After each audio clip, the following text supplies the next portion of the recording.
Então, boa noite a todos presentes, boa noite a todos que estão assistindo posteriormente. Graças ao bom Deus, nós estamos com uma ótima equipe de gravação, então a gente pode transmitir as reuniões aqui, alguns muito radicais na nossa equipe, mas graças a Deus tudo fluindo bem. Então, pessoal, hoje vai ser um pouco mais breve, porque é algo tão escancarado, né? Mas, pra falar a verdade, é uma conversa triste, sabe? É triste, essa que é a verdade. Não é legal de conversar sobre isso, mas é necessário, né? É muito necessário. Conforme nós iremos, todo mundo aqui já sabe, mas conforme será bem comprovado aqui hoje, né? Nós estamos, conscientemente ou não, no nosso caso, graças a Deus, conscientemente, mas talvez não da forma necessária, né? Espero que eu já ajude por isso. Nós estamos numa batalha feroz, gigantesca, absurda e muito maior que a Primeira e Segunda Guerra Mundial juntas, muito maior mesmo, porque ela diz respeito a todas as nações, todos os seres humanos que já existiram e todos que vão existir, e ela não é igual uma guerra triste e violenta como foram essas duas e muitas outras na humanidade, que machucam o corpo, mas essa é uma que destrói a alma. É uma coisa terrível. Então eu gostaria de que hoje fosse mais no estilo, digamos assim, sermão. Não que eu seja um clérigo, nem tenha pretensões, mas é igual o nosso amigo Eduardo mandou no grupo uma vez. E o grupo tem muitas coisas boas, ele tem que ficar atento no grupo. Aí ele responder também. Mas assim, ele mandou pra gente diferenciando sermão de pregação, não foi? Se na pregação algo que atinge o intelecto, que a gente já conversou muito nessas últimas vezes, né? E o sermão, uma fala que atinge a vontade, um movimento que atinge a vontade para realmente movimentar em direção a algo, né? E a gente já viu que o algo da vontade é o bem, de formas diferentes, mas sempre tentando arrumar o no bem. E a pregação intelecto, hoje vai ser mais para a vontade, porque nós vamos ver o outro lado da guerra, né? Nós que somos batizados e vivemos a fé, nós estamos do lado de Deus, do lado da igreja. E agora nós vamos ver os filhos de Satanás, mesmo que é como Nosso Senhor se refere na sua vida pública, né? Os filhos do maligno. É uma coisa muito triste. E a gente vai ver tanto que isso é algo profundo, pesado e real.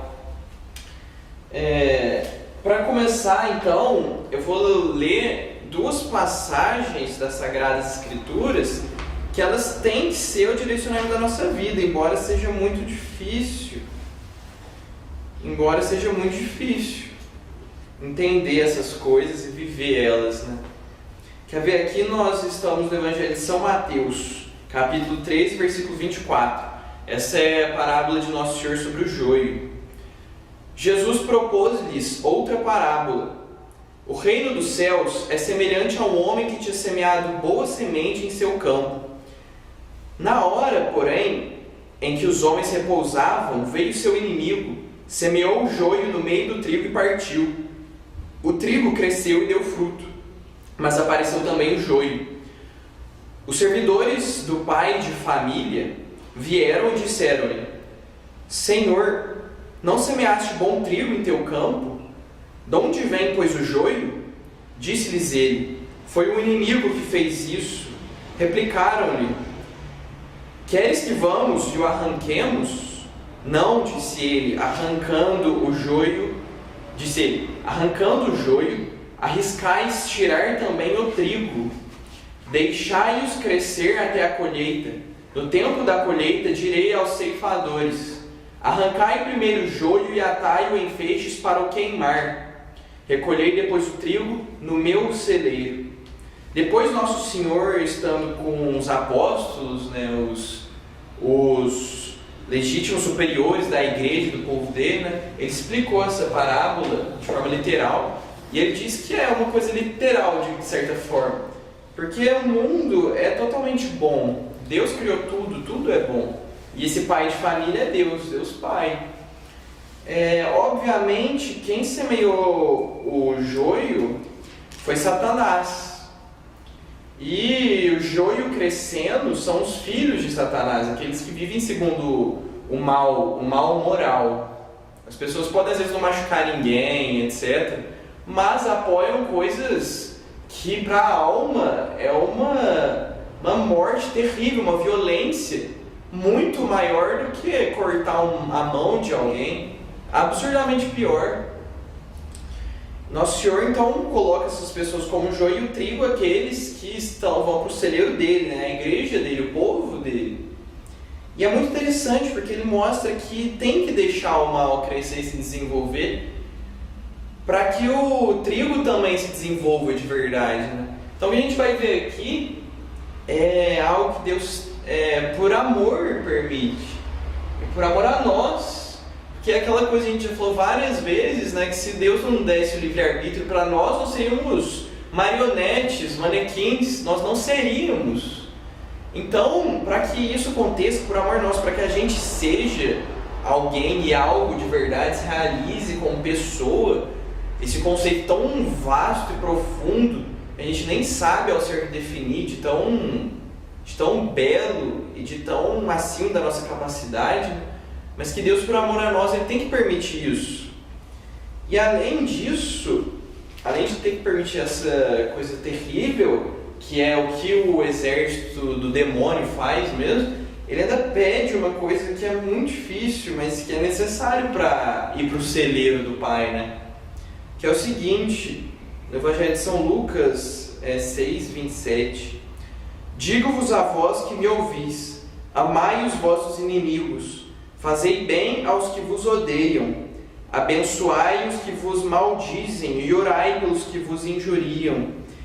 Ao que te ferir numa face, oferece-lhe também a outra, e ao que te tirar a capa, não impeças de levar também a túnica. Dá a todo o que te pedir, e ao que tomar o que é teu, não lhe reclames. O que quereis que os homens vos façam, fazei-o também a eles. Se amais os que vos amam, que recompensa mereceis? Também os pecadores amam aqueles que os amam. E se fazeis bem aos que vos fazem bem, que recompensa mereceis? Pois o mesmo fazem também os pecadores. Se emprestais àqueles de quem esperais receber, que recompensa mereceis? Também os pecadores emprestam aos pecadores para receberem outro tanto. Pelo contrário, amai os vossos inimigos, fazei bem e emprestai sem daí esperar nada.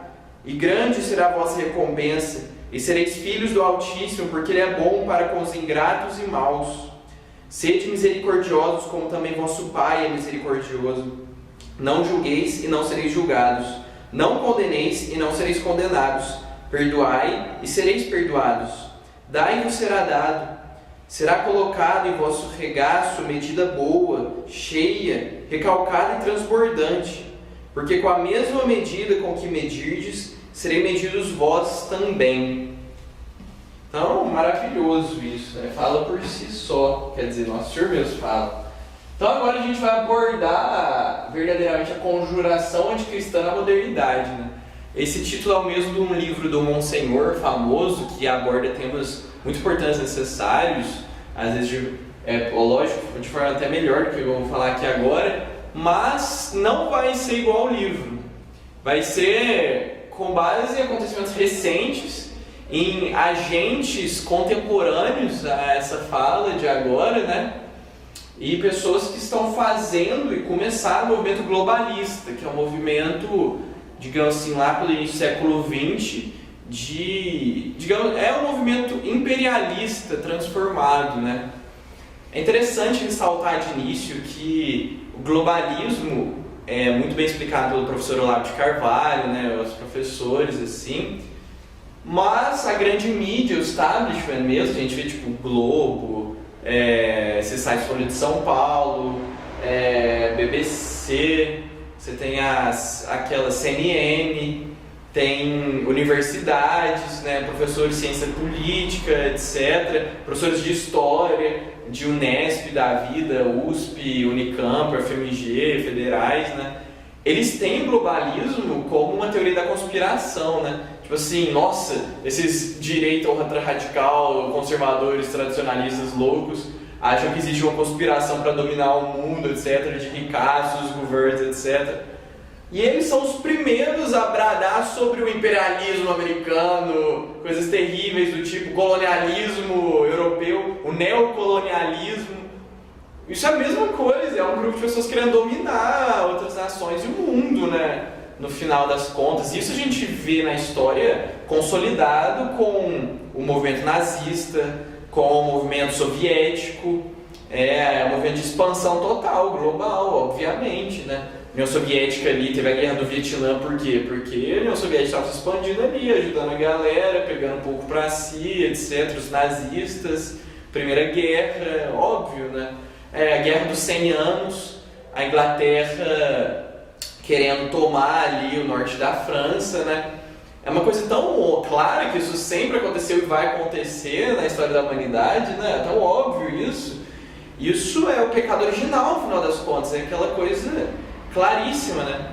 Claríssima que a gente vê em nós, aqui na nossa micro-realidade, aqui na nossa cidade do interior, né? Qualquer um vê também na sua micro-realidade em uma capital, mas eu digo assim, no seu grupo de convivência próximo. Isso é óbvio que o ser humano tem essa tendência à dominação e ao mal.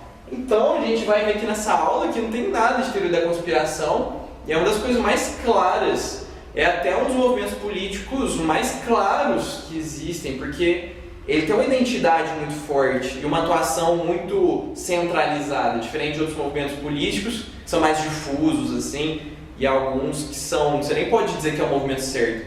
Mas o globalismo, que é a conjuração anticristã, ele é muito certo, ele tem agentes muito concretos, com agendas e pautas muito concretas, com objetivo assim, claríssimo. Então vamos entrar nisso agora. Olha só que muito interessante que eu trouxe para início de conversa. Ah, não. Tá bom, primeiro isso, depois eu mostro outra coisa que eu salvei. Isso aqui é um cartão de boas desejos, de boas festas, assim. Sabe que bonito, né? Uma família tradicional, né? Olha só, as mulheres de rosa, os homens de azul, os homens ali na proteção, na retaguarda das suas mulheres, né? A posição deles, se observa. As meninas, ó, muito bonito, de vestido, né? Valorizando-se, né? Algo lindo, e etc. Bem femininas as mulheres, bem masculinos os homens.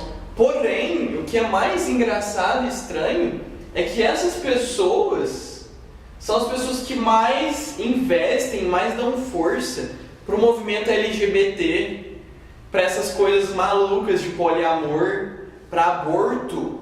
Foi essa família que fez praticamente a Planned Parenthood, que é aquela agência de aborto maior do mundo, que mata literalmente 50 milhões de pessoas por ano. É muito mais que a Segunda Guerra Mundial por ano. Tá vendo tanto que o nosso mundo é horrível, é um vale de lágrimas, maldito? E são esses malditos mesmo que fazem isso. E é por isso que eu li aquela coisa no início, né? A gente tem que aprender a amar os inimigos. A vida é quase que paradoxal, né? Assim, o Chesterton é muito bom para isso. Mas por quê? Olha só que loucura, essa família tão certinha, bela, tudo correto, né? Por que que eles investem em degenerações absurdas pelo mundo? Isso é uma coisa muito clara.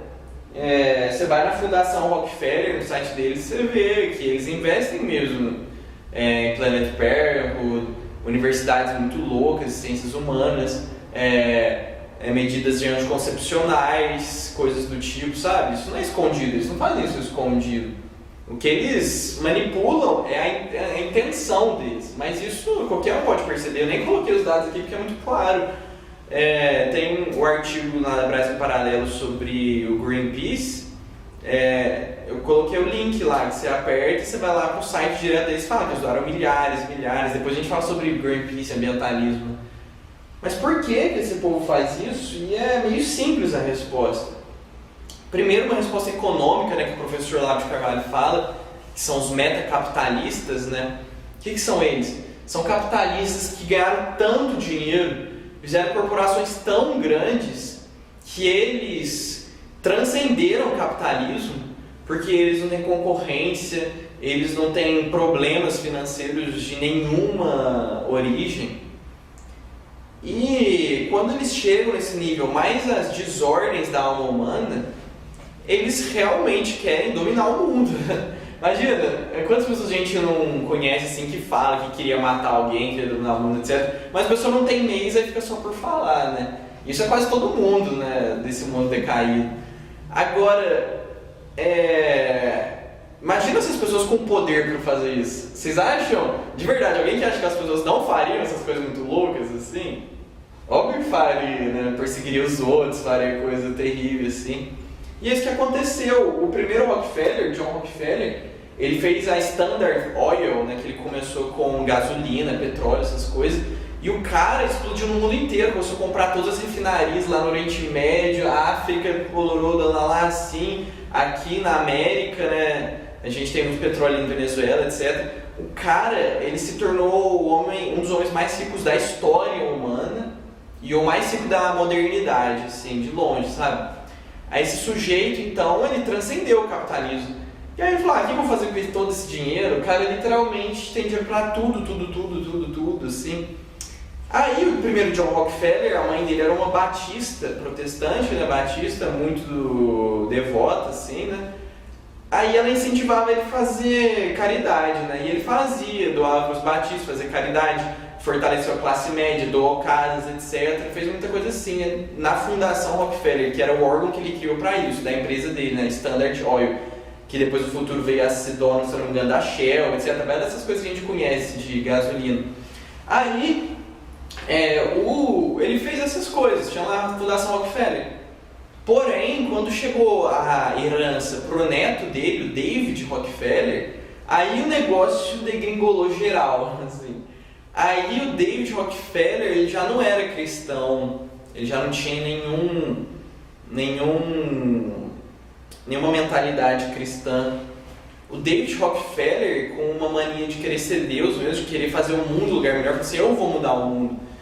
É tão engraçado porque a gente não tem capacidade de esgotar a realidade, né? De saber como melhorar mesmo tal realidade concreta lá na África. A gente tem nem ideia como que é a vida deles, né? Porque eles têm uma cultura totalmente diferente. Quem somos nós, né, para querer criar uma sociedade perfeita ali na África e fazer ser uma vida boa, assim, né? Isso seria absurdo. Mas é isso que ele queria fazer. O cara lá nos Estados Unidos, com uma realidade totalmente diferente, o mundo com realidades totalmente diferentes, só na Europa ali, você tem milhares de nações que divergem, né, no seu modo de viver, no seu modo de trabalhar, no seu modo até de comer, de se vestir, e é bom que seja assim, né? Então, mas é bom que seja assim, eles não querem que seja assim, é o defeito humano, né? Então, esse pessoal, eles chegam num nível de querer dominar o mundo, de ter um governo único, e de coisas assim, que eles começam a fazer coisas absurdas. Por exemplo, sabe a ONU, a sede fica em Nova York, né? Quem doou o terreno para a sede da ONU, para a ONU fazer os trabalhos e ajudou tudo, foi o Rockefeller. Eu acho que foi o John, se eu não me engano, primeiro. E a ONU é um governo global, né? A Organização das Nações Unidas. A ONU fica querendo impor regras no mundo inteiro. Ela chega nos países, por exemplo, com a Agenda 2030 aqui no Brasil. A ONU chegou com isso e envolve aborto, ensino sexual para crianças, coisas assim absurdas. A ONU chegou querendo impor isso. E quem que aceitou isso, falou, a gente está totalmente de acordo, né? Foi o STF. O STF já se declarou abertamente a favor da Agenda 2030. A gente sabe muito bem o que é o STF, né? Depois eu vou entrar no STF, é um negócio muito louco também. Muito mais louco do que isso. Nossa, tem cada coisa louca, a gente vai ver daqui a pouco, graças ao Wi-Fi, a gente vai ver os treinos do Robson. Né? Mas então, o que acontece? Outra coisa importante. Por que esses caras têm essa família certinha? Olha, começou com o John Rockefeller, depois foi, eu não lembro qual, Rockefeller, aí teve filhos, uma família super estruturada, patriarcal, pro David Rockefeller, aí o David Rockefeller já morreu e entregou pro filho Rockefeller, tudo certinho, né? Natural, patriarcal, mas eles investem nas degenerações para os outros. É porque eles sabem muito bem que como a família é natural, como Deus fez, como a realidade mostra que né? O único jeito de ter família, um homem e uma mulher, óbvio, e o filho precisando dos pais criarem ele até a maioridade, isso é bem natural, bem óbvio, né? Eles sabem que isso faz você, uma Karl Marx sabia disso também, que é você preserva a propriedade privada, a propriedade fica segura, né? Vai passando ali para os filhos que precisam dela e vão desenvolvendo ela.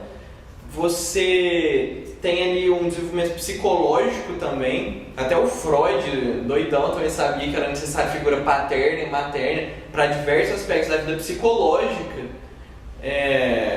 Vida natural, de certa forma, né? Ele sabia disso, nada religioso, assim.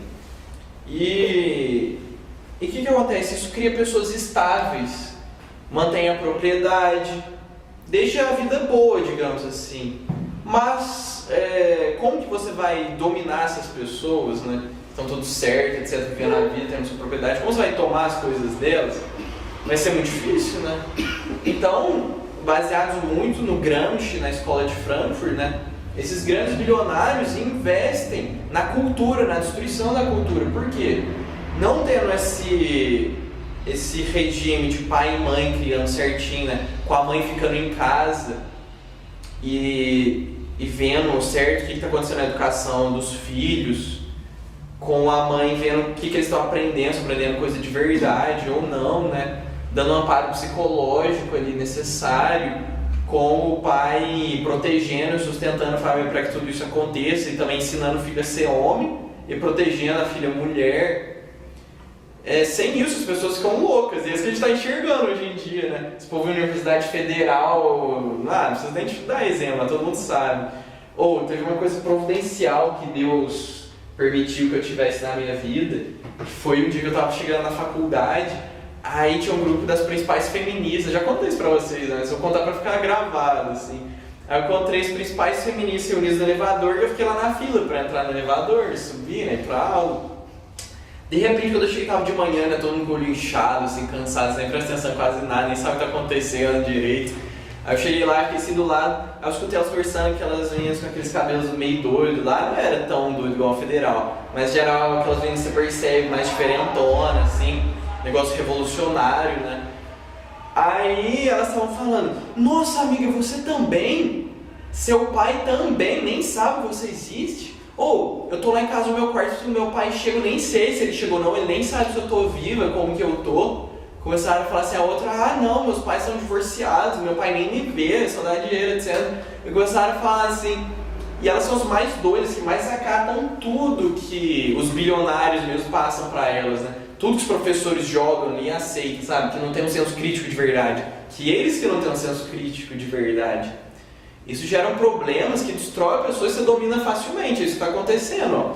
Eles investem nessas coisas, aí destrói as famílias. Aí eles investem na educação, porque eles. É Globo, Fundação Santander, que fez o caso Queer Museum. Lembra do Queer Museum? Santander que investiu naquilo. Aí fazendo essas coisas loucas, eles mandam as ideias que a pessoa já está totalmente desvirtuada, aceita, e eles já estão dominando. Aí a gente tem o Fórum Econômico Mundial, que esse cara estava aqui nele, né, que é o Funding World Economic Forum. Bizarramente, esse pessoal, você pode ver na internet, qualquer um pode conferir no site oficial, eles falaram assim, é o plano deles. Esse é o plano do Fórum Econômico Mundial. Até 2050 é a manchete do artigo que eles publicaram, né? Até 2050 você não vai ter nada, você não vai ter propriedade de nada, mas você vai ser feliz. Eles literalmente estavam, aí no artigo eles vão advogando por isso, sabe? Falando, não, você não vai ter propriedade, nem suas roupas vão ser suas, mas vai ser bem melhor, porque nananana. Isso é uma coisa muito louca, mas que tá lá no site oficial, nem pros print que eu só lembrei disso agora, assim. Mas tá lá no site deles, assim. É uma coisa absurda, muito absurda. Eles querem dominar tudo mesmo. Isso é aberto. Lembrei, graças a Deus, isso é aberto. O próprio David Rockefeller tem um livro que chama Memórias. E nesse livro ele fala assim, muitos acusam a mim e a minha família de sermos internacionalistas, de queremos um governo supranacional, um governo único no mundo, né, e fazer uma nova ordem, etc. Se esse é o caso, e se é disso que eles me acusam, eu orgulhosamente então me digo culpado. Isso está no livro deles, qualquer um pode comprar e ler lá, isso não é teoria da conspiração. E ele é o mesmo cara que da família doou coisa para a ONU, que lá é com a ONU, etc. Né? Com a Organização Mundial da Saúde. né, que teve essas loucuras todas que todo mundo sabe do coronavírus, etc. Muitas medidas todas, igual o passaporte de vacinação. É uma coisa assim, se o cara tá vacinado, o que tem o outro não tá vacinado? O que isso vai mudar na vida dele? É uma coisa tão irracional, né, que é o que eles fazem. E aqui que a gente vê, além do mais, tem esse sujeito que é o senhor George Soros. Esse cara, ele, nossa, é uma coisa tão louca. Depois a gente vai voltar no Rockefeller, que tem umas coisas muito medonhas e pesadas. Mas esse sujeito, ele, se eu não me engano, ele é, não lembro, da Hungria, eu acho. Eu acho que é da Hungria. Mas quando ele tinha 14 anos, ele é bem velho, né? Dá pra perceber. Quando ele tinha 14 anos, os nazistas estavam dominando a região dele ali. Não sei se é na Hungria, eu acho que é. Só sei que isso é um fato, né? E ele fala isso numa entrevista pro programa famoso dos Estados Unidos, chama 60 Minutes, 60 minutos, assim, dando entrevista lá. Ele tá contando, pode até ver no YouTube. Então ele chama Infamous George Soros Interview, assim, vocês vão ver. Aí ele conta numa parte lá que tinha 14 anos e a Gestapo, né, tava lá pegando o pessoal, pegando os judeus, ele é de família judia, né, pegando os judeus para mandar para campo de concentração, matar, roubando os bens, os nazistas faziam isso, né. Aí o George Soros, criança, o pai dele fingiu que ele era um jovem cristão batizado, entregou para o padrinho lá cuidar, etc. E os nazistas, então, estavam meio desconfiados e tal, eles pegaram esse menino e aproveitaram ele e fizeram ele ajudar a localizar casas de judeus escondidos, propriedades de judeus para tomar. E ele ajudou. E ele fala nessa entrevista que ele não tem nenhum arrependimento.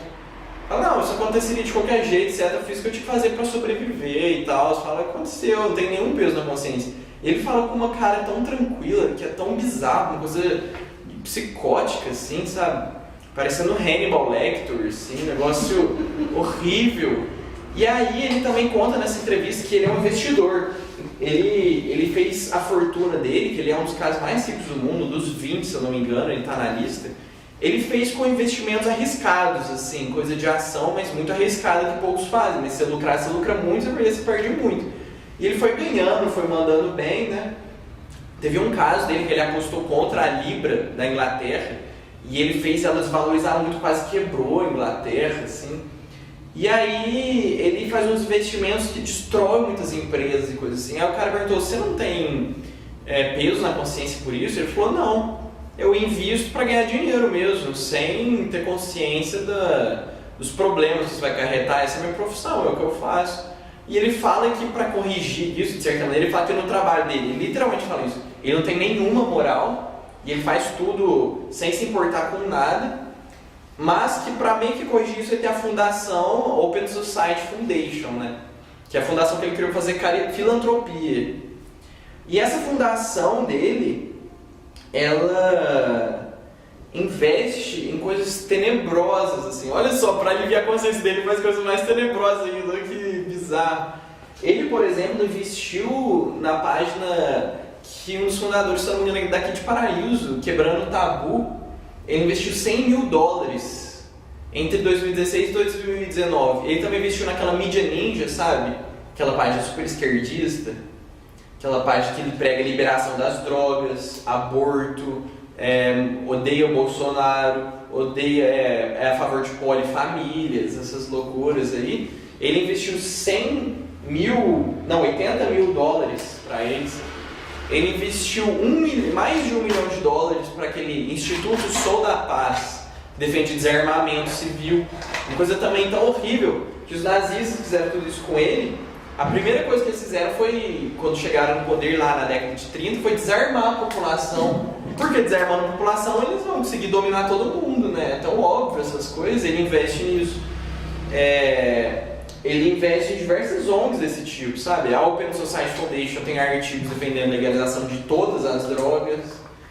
E isso entra naquilo que a gente falou dos Rockefeller, por quê? Sujeito drogado que fica usando maconha no fim de semana, muito mais ainda um cara que usa heroína, essas coisas, você sai mesmo da realidade, que destrói aquela parte mais bonita e importante do ser humano, que a gente conversou tanto aqui no curso do Trivium, né, que é o intelecto, que é o que diferencia a gente, que dá a gente a humanidade de verdade, né? eles querem que os outros destruam isso para virar literalmente um gado deles, em todos os sentidos, tanto de serviço braçal para servir eles como escravos mesmo, como eles fazem na China, né? Você vê que essas empresas desses magnatas tudo vai lá para a China para usar trabalho escravo, para ganhar dinheiro, eles estão nem aí. A Apple, né? A Apple, se eu não me engano, tem mais dinheiro do que o governo dos Estados Unidos. E onde que eles fazem tudo? Fazem isso na China, né? Porque lá eles usam trabalho escravo. Eles estão nem aí. Então eles querem escravos mesmo, em todos os sentidos. Trabalho braçal, mas intelectuais também, para fazer o que eles querem para eles se beneficiarem, né? E é isso que esse sujeito faz. Ele faz isso pelo mundo inteiro. E tem um governante muito bom na Hungria, que é o país natal dele, né? Eu acho. Que é o Viktor Orbán, isso eu tenho certeza. Que baniu o George Soros e a fundação dele do país. Ele é considerado como terrorista lá. Justamente porque ele investe em coisas tão terríveis que não podia aceitar mais esse pessoal lá. Esse governante é super bom, ele é super tradicional. Na Hungria, duplo homossexual não pode adotar filho. É super bom, a Hungria é maravilhosa. E esse traste veio de lá. Ele é proibido de pisar no país natal dele. Ele é proibido. E aí eu queria mostrar uma coisa que eu tinha guardado para mostrar no início, mas eu vou mostrar agora, que é uma coisa que aconteceu essa semana, se eu não me engano. Que vocês conhecem o Alan dos Santos, né? Um ótimo jornalista católico, que ele é dono do Terça Livre, né? Ele é jornalista do Terça Livre e tal, ótimo jornalista, realmente informa a gente. E ele postou no Instagram, eu gravei a tela e trouxe aqui pra gente ver esse vídeo rapidinho aqui, que mostra, olha só, esse povo realmente, eu vou mostrar também daqui a pouco, eles são literalmente satanistas. Primeiro que eles são anticristãos, que eu coloquei no título, porque eles defendem pautas totalmente anticristãs, né? Isso já configura eles como anticristãos, né? Como uma conjuração anticristã, porque são grupos, eles secretamente investindo em pautas anticristãs, em faculdades, né?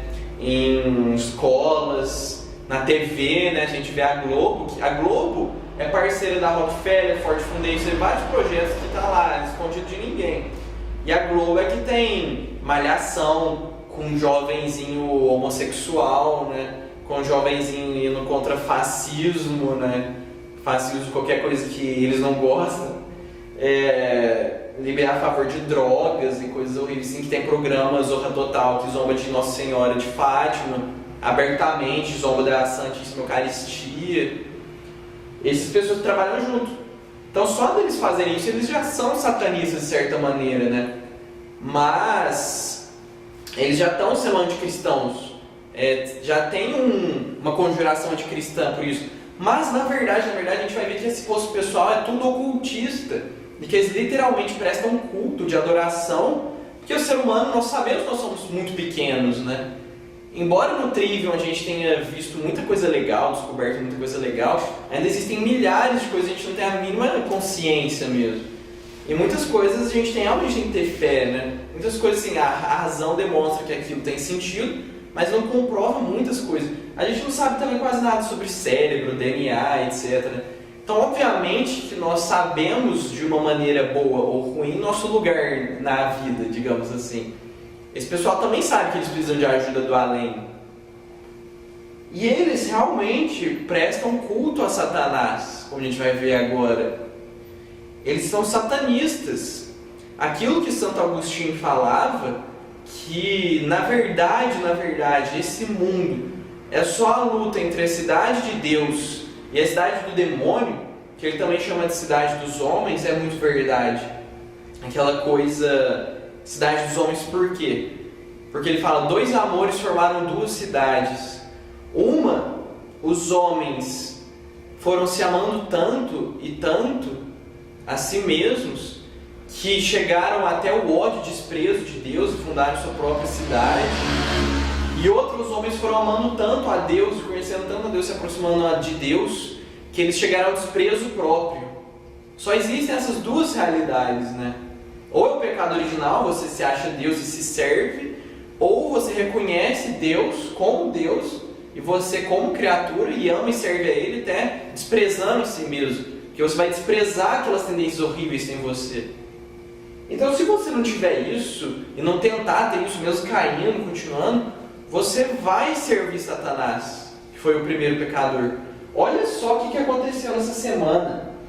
Uma dessas mídias mainstream na Austrália, como se fosse tipo uma Globo da Austrália, assim, eles estavam passando uma reportagem normal, e de repente no meio surge uma coisa assim, que eu não tenho nem palavras para descrever, que é o inferno na Terra. É algo que eu acho que é até meio chocante, então se preparem, assim.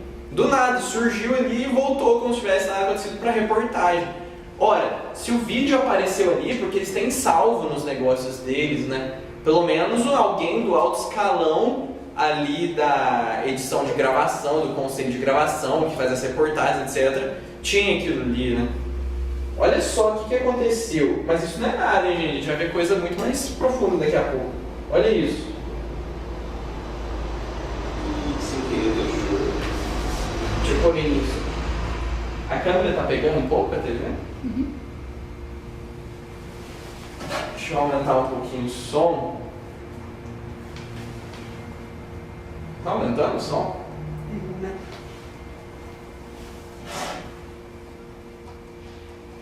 Acho que já tá bom. Deixa eu pôr aqui. Vamos ver aqui. A seguir você vai ver o vídeo de uma emissora da Austrália que, sem querer, deixou aparecer um vídeo de salve Satã, um ritual satânico. E isso eu custei acreditar. Veja com seus próprios olhos.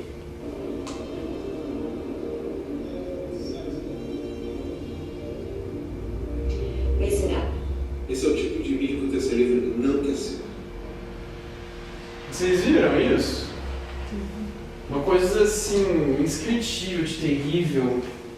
É uma missa negra, é onde eles pegam a Eucaristia de verdade. Olha só, é tão real o catolicismo que até no satanismo eles precisam de coisas católicas, sabe? Eles não fazem uma coisa batista ou budista ou islâmica, assim, sabe? Eles, os satanistas, assim, estão cagando assim, para essas coisas. Isso é tudo indiferente para eles, isso não tem nada de realidade, isso não é real, isso é deles, né, na verdade. Então, nos rituais satânicos, isso no mundo inteiro, todos os satanistas, assim, tem o principal é a missa negra, que é a inversão da missa. Que assim, o demônio, assim como nós, ele é uma criatura, né? Embora ele seja muito mais capaz que a gente, tem muitos outros dons, porque ele é um anjo, né? Ele não pode criar algo do nada, né? Então, pelo ódio terrível, maldito que ele tem de Deus, ele tem que pegar as coisas de Deus e desordenar elas. Porque ele não pode criar, então tem que pegar a criação, né? E fazer coisas terríveis, desordenar, etc. Zombar das coisas santas, né? Então, por exemplo, o bode é o símbolo de Deus, do Satanás, porque é uma zombaria ao Cordeiro de Deus. É como se fosse o inverso, sabe? E aí eles adoram o bode, que é aquele que tem todas as culpas, que carrega as máculas, as coisas podres, inversamente das santas, as mais profanas. Então eles louvam o bode, né? O Bafomé ali. E na missa negra é como se fosse uma missa mesmo, mas o inverso, que eles pegam uma Eucaristia verdadeiramente consagrada, eles só usam a Eucaristia que foi consagrada por um padre católico mesmo, e profanam das formas mais, assim, malditas possíveis, vale nem a pena falar, sabe? E muitas vezes, infelizmente, tem casos de padres católicos que celebram a missa negra. Por quê? Porque realmente acontece transubstanciação, quando o padre faz com intenção e a fórmula que Nosso Senhor instituiu. Então ali na missa satânica acontece, eles destroem Nosso Senhor ali. Ou eles roubam de paróquias, né? Quando a gente vê que tem vários casos de gente roubando, a maioria para isso, ou dizer para macumba, etc., que é quase a mesma coisa, mas assim, não é tanto igual ao satanismo, tão estritamente satânico, né? E é basicamente isso. E rapidinho, tipo um parênteses, eu coloquei aqui essa foto de Nosso Senhor desse jeito, tão simples, humilde, se fazendo pequenino e incapaz, ele que é o Todo-Poderoso. Por quê? Para mostrar a tristeza dele, mas também mostrar que ele que é o Todo-Poderoso, o Todo-Forte, o Altíssimo, o Rei dos Reis, ninguém nunca pode realmente fazer um mal para Deus. na essência assim, de Deus. Ninguém pode machucar Deus. Ninguém é minimamente, digamos assim, minimamente capaz de dar uma boa briga, uma boa luta com Deus. Até Satanás, que é um dos anjos maiores, mais inteligentes, capazes, né, que tem nem intelecto, eles têm intuição, né, inteligência intuitiva, coisas muito maiores do que a gente. Nem ele chegou minimamente perto de Deus, que é eterno. Literalmente, é como se fosse infinito, para a gente entender melhor a grandeza de Deus. Nunca para de crescer. Então Deus, como ele fala lá em Isaías, ele é o Deus sem rivais. Ninguém chega perto dele. Então ele não se importa com nada de verdade. Ninguém nunca vai machucar a essência dele. Só que ele ama tanto as criaturas do ser que, olha só, se fez passivo de ser machucado, pequenino. Olha só, o Filho do Homem não tinha nem onde reclinar a cabeça. Não tinha nenhuma toca, como as raposas têm. Nem várias trocas, nem sapato. Em muita grande parte da sua vida. Porque ele ama a gente, isso entristece muito ele. Mas só pra gente ter uma noção, de novo, vou pôr aquele vídeo de novo para ver a desgraça aqui, a realidade disso nos nossos dias. Você vai ver o vídeo de uma emissora da Austrália que, sem querer, deixou aparecer um vídeo de Salve Satã, um ritual satânico. E isso eu custei acreditar. Veja com seus próprios olhos. Olha só que coisa maldita, tem tipo um altar, uma cruz invertida para zombar da cruz de Nosso Senhor, um tipo de paramento. Olha aqui, cobrindo o corpo, que é um dom de Deus, assim, mas de uma maneira preta, como desprezo, símbolos imundos. E aí, a gente vai ver coisas piores agora.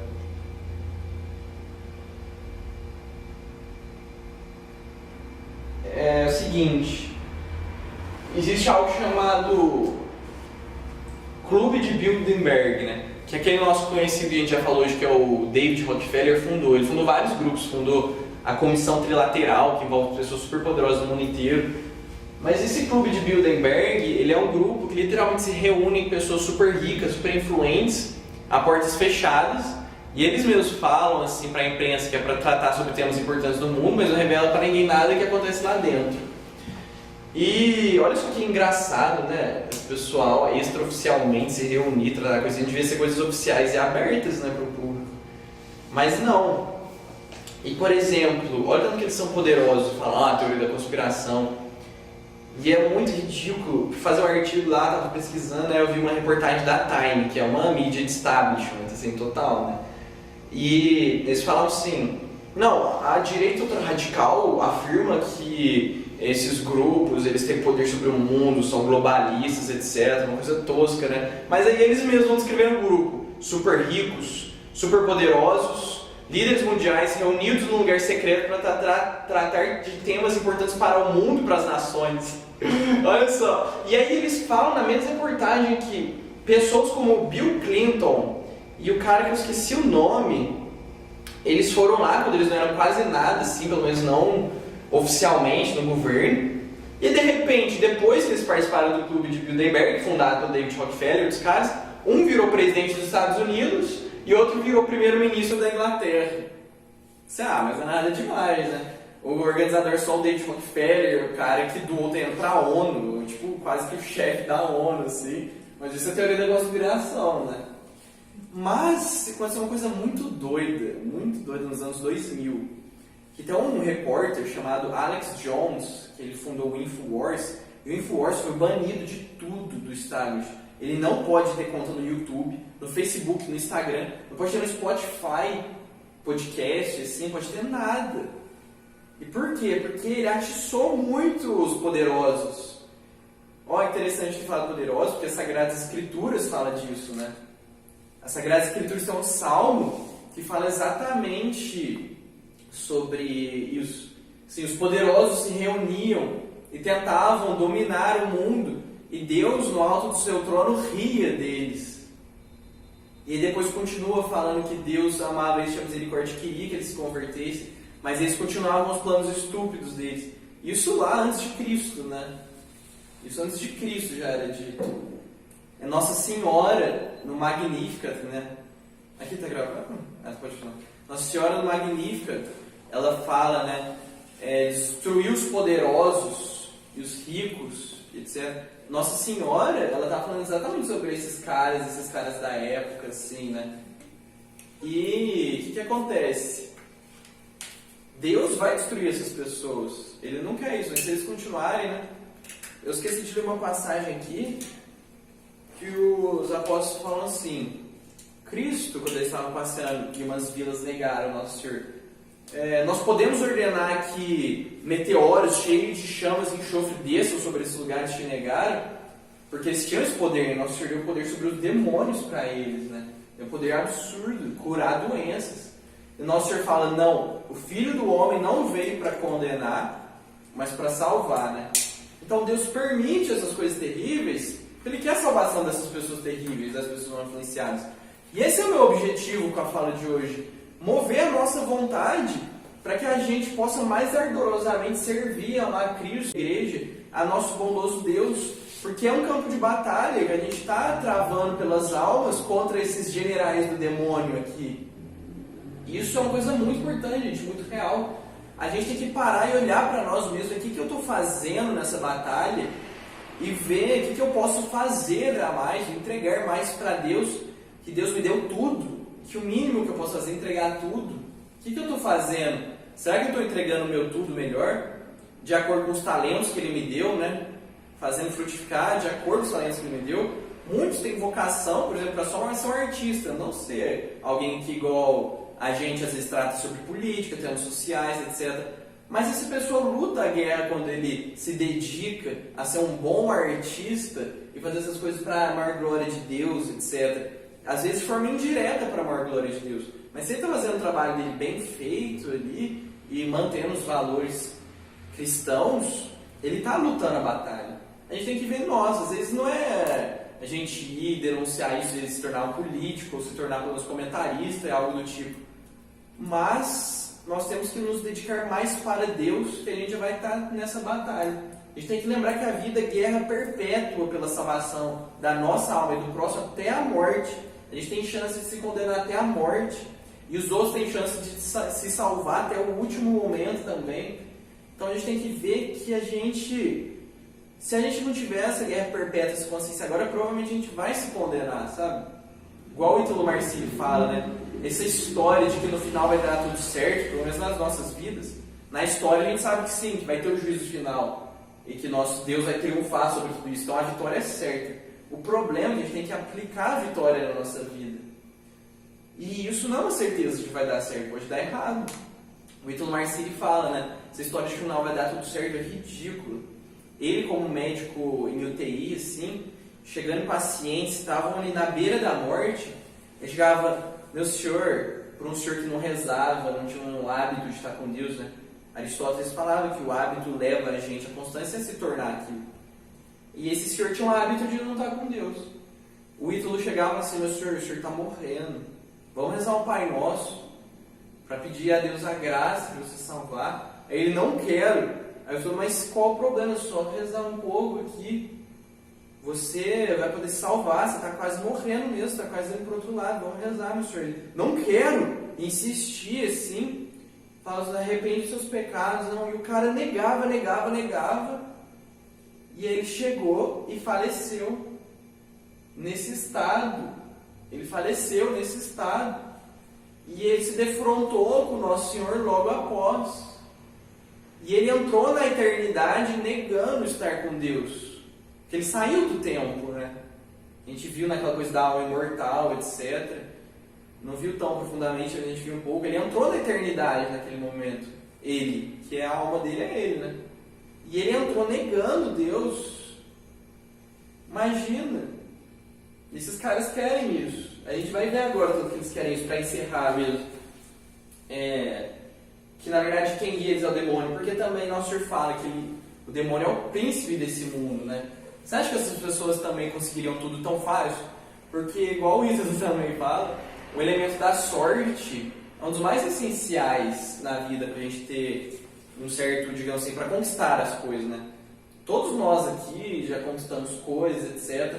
Mas o mero fato da gente estar na nossa casa, onde a gente está, do jeito que a gente está, né? Com a família, com os bens que a gente ganhou, com a oportunidade de estar aqui, a gente sabe que isso é dom, né? A gente sabe que isso é dom. A gente não escolheu nascer, etc. Tem um elemento da sorte ali. Agora vocês pensam como que esse pessoal conseguiu tanto poder, meio que super rápido, assim. Tanto que esse pessoal consegue ter uma... Até a gente vai ver rapidinho, então, para encerrar. Antes de ter meio de comunicação, uma atuação simultânea, contato e um poder de dominação global tão forte. Essas pessoas que não tinham quase meios humanos. Tem um elemento sobrenatural em tudo, tanto para o bem quanto para o mal, né? E exatamente o que o nosso Senhor falou ali, que ele semeou o trigo e veio o inimigo que semeou o joio. Os inimigos foram organizando as coisas. E para ver o tanto que é o inimigo, o que eu estava falando daquele jornalista Alex Jones, olha só. Ele se infiltrou em um dos grupos que o David Rockefeller fundou, que é o Bohemian Grove. É um dos outros que ele fundou. Esse grupo tem foto do tão aclamado pela direita, né? A gente, de certa forma, não é de direita, né? O Ronald Reagan, por exemplo, que é a principal figura da direita dos Estados Unidos e até da direita mundial, estava nesse lugar. George Bush, também de certa forma de direita. O Nixon, que também é um pouco de direita. Esse pessoal, todos participaram do Bohemian Grove. O Bohemian Grove tem membros da super alta Wall Street, coisas assim, só esses caras super poderosos, sabe? Eles estavam lá nesse lugar que o Alex Jones conseguiu se infiltrar. Ele conseguiu fingir que ele estava na comitiva do Bush ali, etc. E entrou por um canto, porque é um parque aberto, sabe? Que os ricões se reúnem. É um parque aberto que eles passam uns dias, tipo um retiro deles, um retiro de lazer, assim, como se fosse isso. Mas para ver a importância, rapidinho, para ver a importância disso, em 1942, o físico, que eu esqueci o nome, que criou a bomba atômica, ele era membro desse grupo, alugou o acampamento um mês inteiro só para ele, e muitos jornalistas e fontes acham que as reuniões do Projeto Manhattan se deram nesse lugar, do Bohemian Grove. O que a gente tem certeza é que ele foi lá, alugou o lugar, ficou lá focadão na dele, e depois surgiu bomba atômica. Assim. Você vê que isso está assim, com o governo com escala mais alta do poder temporal, né? E esse pessoal estava ali nesse lugar, o Alex Jones foi gravando secretamente. E ele foi capturando um monte de símbolo aparentemente satânico, ocultista, nos lugares do acampamento, assim, umas caveiras muito loucas, com uns escritos estranhos. E aí ele conseguiu participar do principal evento desse lugar infiltrado, que era... Eu vou pôr aqui pra gente ver juntos. Que todo mundo se reuniu, fez um grande banquete, e aí vai acontecer isso aqui agora, a gente vai assistir, ó.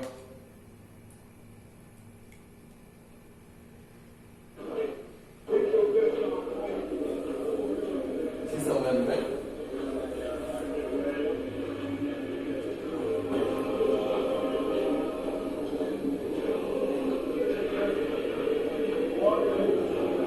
Ele tá gravando escondido tudo isso.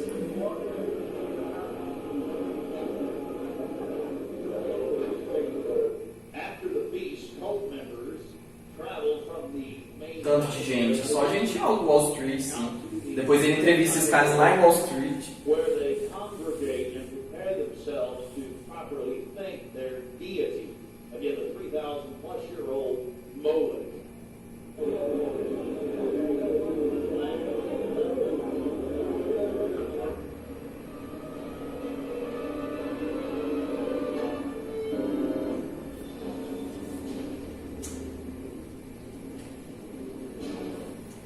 The occult activities are coming up, and then after the actual ritual, we're going to give you some more of the history surrounding it. But first off, I wanted to draw your attention to the program that was given out to the spectators, or the viewers, I guess an occultist would call them novices, who actually watched as the priests and their supporters engaged in this ancient rite. Now you're looking at a little demon called PJ that was on the front of the actual program. It's kind of an Hieronymus Bosch style. He's got a little broom and a dustpan, and he's sweeping something up.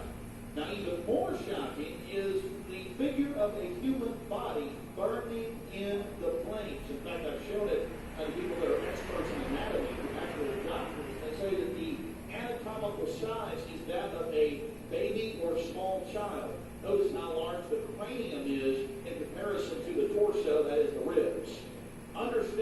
and gentlemen. This is from the program itself, given out to the establishment lackeys witnessing these sinister activities. Remember, in Babylon and Tyre, they would throw their children into fiery pits. Look at the size of the hands compared to the rest of the body. Only children show these anatomical details. Now, of course, it's been airbrushed in, but it shows the psychology. Now, this is the only skull we actually caught on tape. We've blown it up for you over one of the major meeting houses. Of course, it's not a real skull.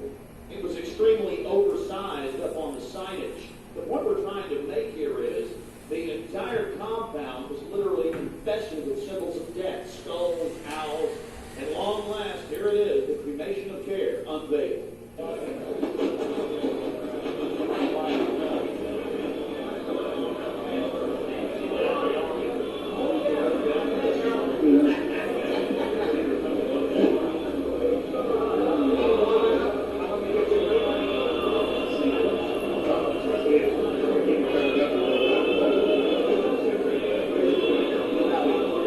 As we sat there in the darkness, not knowing what we were about